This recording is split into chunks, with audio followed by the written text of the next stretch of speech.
आज की इस राष्ट्र की सरजमी पर मुझे सौभाग्य मिला है, भाई लवाना जी मुझे यहाँ आमंत्रित किया है। आप सभी के दर्शन मुझे आज यहाँ हो गए हैं। पालिया सरपंच साहब श्रीमान गोपाल जी गुजर साहब, पूर्व सरपंच साहब श्रीमान लड्डू साहब, पूर्व सरपंच साहब श्रीमान गंगारानी साहब, पंचायत समिति सदस्य हरिराम जी गुजर साहब, जिला परिषद सदस्य राशा सिंह जी सर, पूर्व पंचायत समिति सदस्य श्रीमान गंगारानी सर, और साथ ही हमारे बीच में राजस्थान सरकार के सिर बोल रहे हैं प्रथम पंक्ति के अंदर श्रीमान गहलोत साहब के दाहिने हाथ की तरह काम किए हैं, श्रीमान नरेंद्र जी आर्य साहब के बड़े भ्राता अमर जी आर्य साहब और तमाम जो भीम के अनुयायी हैं, मैं सभी को इस मंच के माध्यम से वंदन करना चाहूंगा, सशक्त नमन करना चाहूंगा। आज का दिन भारतीय इतिहास के अंदर और 16 अक्षरों में लिखा जाता है। पूरे विश्व के अंदर ऐसी शक्ति, ऐसा महामानव जिन्होंने भारत का नाम अपनी लेखनी के माध्यम से पूरे विश्व के अंदर प्रचल ले रहा था, और ऐसे महामानव का नाम लेते हमारा सीना जो है पग से थोड़ा हो जाता है। 14 अप्रैल का वो दिन और 1851 की जो बात याद आती है, ऐसे महान सपूत का जन्म भारत देश में हुआ था। इंदौर के मऊ छावनी के अंदर एक छोटे से गरीब परिवार में इस बालक का जन्म हुआ था। मेरे सामने जितने शिक्षार्थी साथी विराजमान हैं, आपको ज्यादा जानकारी देने की आवश्यकता नहीं है। उस ऐसे अकेले शख्सियत ने इस पूरे भारत का नाम रोशन किया और पूरे भारतीय नहीं बड़ी पूरे विश्व के अंदर अपने ज्ञान के माध्यम से, लेखनी के माध्यम से आपने लोहा बनवाया था। और मुझे वो दिन भी याद आता है जब अमेरिका की बात करता हूं तो कोलंबिया यूनिवर्सिटी की, और अमेरिका ने प्रशासन ने 300 साल के इतिहास के उन्होंने रिसर्च किया था कि ऐसा कौन सा शख्स है, ऐसा कौन सा छात्र है जो हमारे कोलंबिया यूनिवर्सिटी में पढ़ा था और पहले स्थान पर रहा था। और ये जानकर देते हुए मुझे फक्र हो रहा है और सीना गर्व से चौड़ा हो जाता है। और 300 साल के इतिहास में रिसर्च किया गया कि ऐसा कौन सा महामानव था, ऐसा कौन सा छात्र था जो आज यहाँ पढ़ा और पहले पायदान पर नाम रहा। तो सूची बनी 300 साल के इतिहास की, तो 100 लोगों के जब नाम आए उसके अंदर बाबा साहब भीमराव अम्बेडकर का नाम था। और सीना उस समय जब चौड़ा हो जाता है कि 50 लोगों ने जो नाम दबाया तो बाबा साहब का नाम था।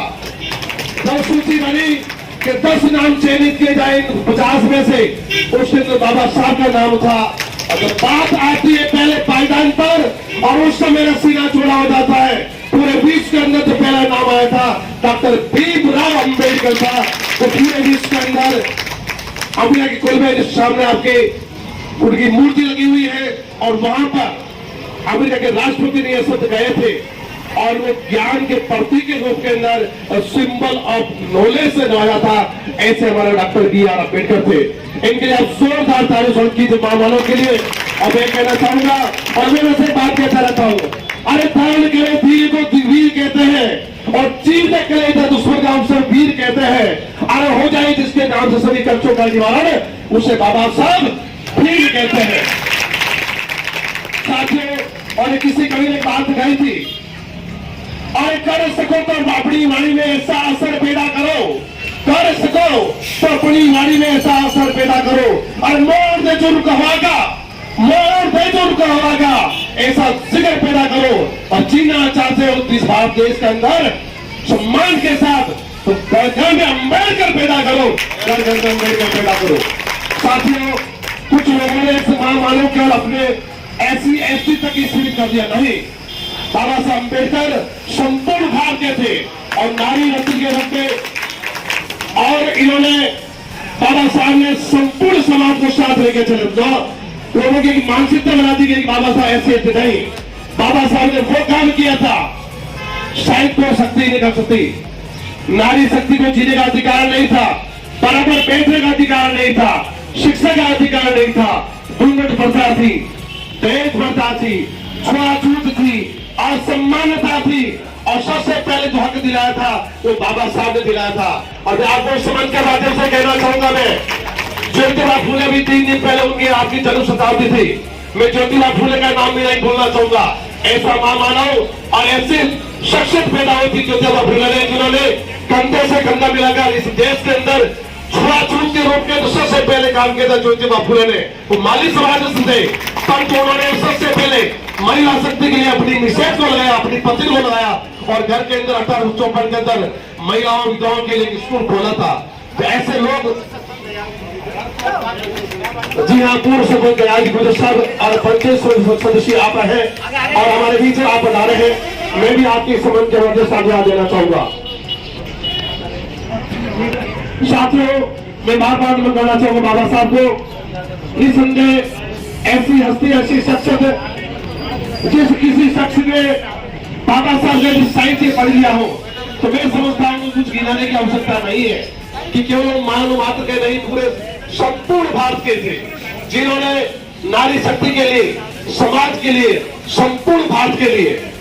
साथियों, मुझे वो दिन याद आता है 26 नवंबर 1949 की भी बात करना चाहूंगा और हमारा भारत देश आजाद हो गया था और 26 नवंबर 1949 को भारतीय संविधान सभा ने हमारा भारतीय जो संविधान बना था उनको हमारे संविधान सभा ने अंगीकृत कर लिया था।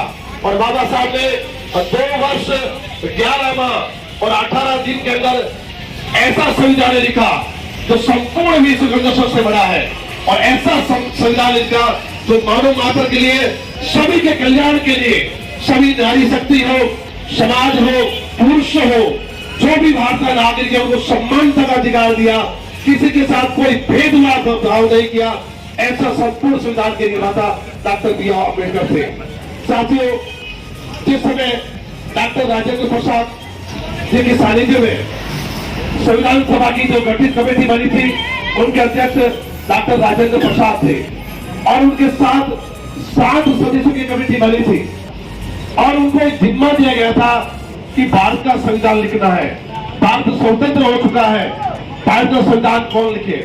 और उस समय 7 सदस्य कमेटी बनाई थी, doctor Krishnamachari, DP Khaitan, CC Pathak साहब और ऐसे 7 सदस्य थे, उनमें डॉक्टर बी आर अम्बेडकर थे। और उस प्रारूप समिति की कमेटी थी और उसके अध्यक्ष जो बनाए गए थे वो डॉक्टर बी आर अम्बेडकर साहब को बनाया था और भारतीय संविधान लिखने के लिए उनको अधिकृत किया था। मैं इस समझ के माध्यम से आपको सूचित करना चाहूंगा, उन 7 सदस्यों में से बात जब आती है संविधान लिखने की, 7 सदस्य 2 सदस्य थे जिनका बहुत ही क्षणिक देहांत हो गया। उनके जो 2 सदस्य नए लिए गए उन्होंने भी अपना काम सही ढंग से पूर्ण नहीं किया। 2 सदस्य थे केवल राजनीति के अंदर मशगूल रहते थे, एक भारत की राजनीति में, एक अमेरिका बाहर रहते थे। पीछे बच गए 3 सदस्य और 3 सदस्य में 2 सदस्य ऐसे थे जो किसी प्रकार की रुचि नहीं रहते थे, केवल एक वक्त पे आगे इंसान के बात पड़ गई थी डॉक्टर बी आर अम्बेडकर के भारत का संविधान लिखना है। आप इस बात को तस्वीर कीजिए, इतना भारत जो लोकतंत्र है, कितने करोड़ लोग भारत के अंदर निवास करते हैं, सबकी भावना को साथ लेकर लिखना, सबकी बातों को समाहित करना, सभी को सम्मानता का अधिकार दिलाना, सबकी बातों में एक धागे में पिरोना बहुत बड़ी बात थी। तो ऐसे महामानव ने अपने पूरे घर और चिता को, उन्होंने पूरे परिवार को इन्होंने निचोड़ कर दिया।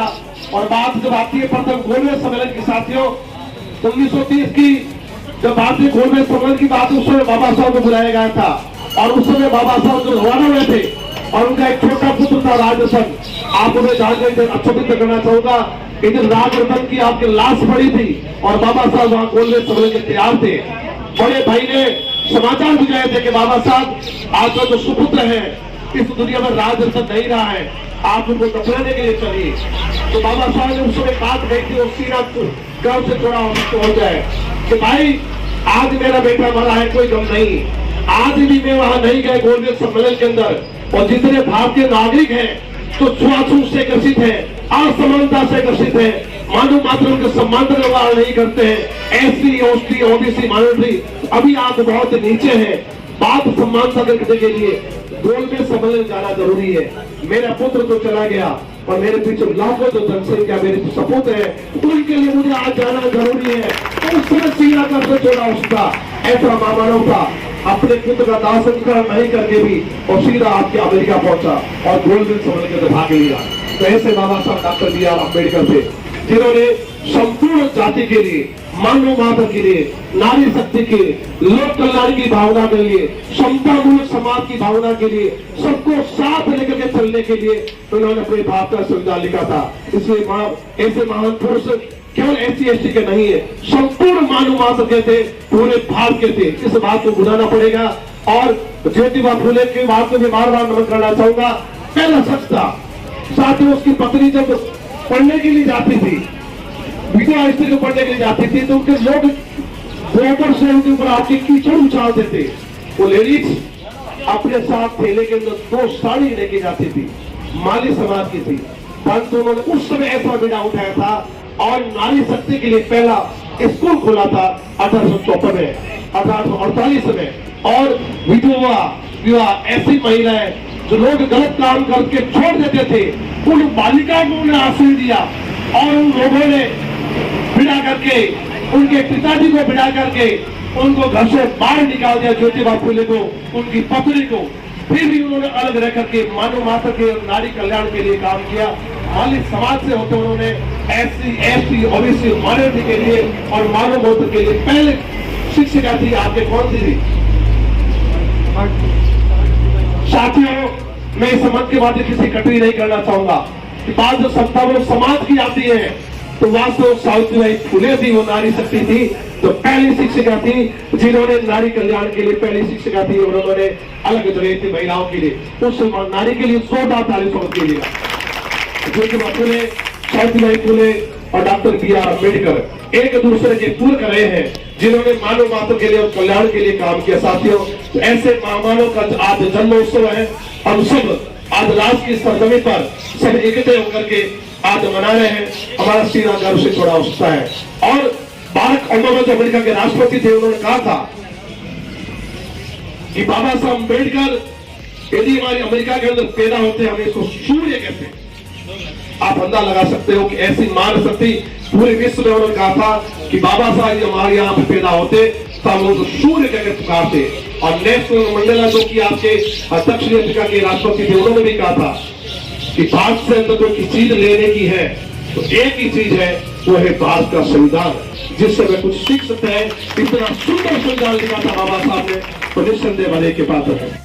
आज के इस कार्यक्रम में जितने भी वक्ता विराजमान है, पूर्व पंचायत सदस्य साहब, जिला परिषद सदस्यगण, सरपंच साहब और जितने समाज से ये बाबा साहब उपस्थित हैं, मैं उन सभी को भी नमन करना चाहूंगा। जयंती समारोह पर 131 बाबा साहब की जयंती समारोह है। मैं बड़े सम्मान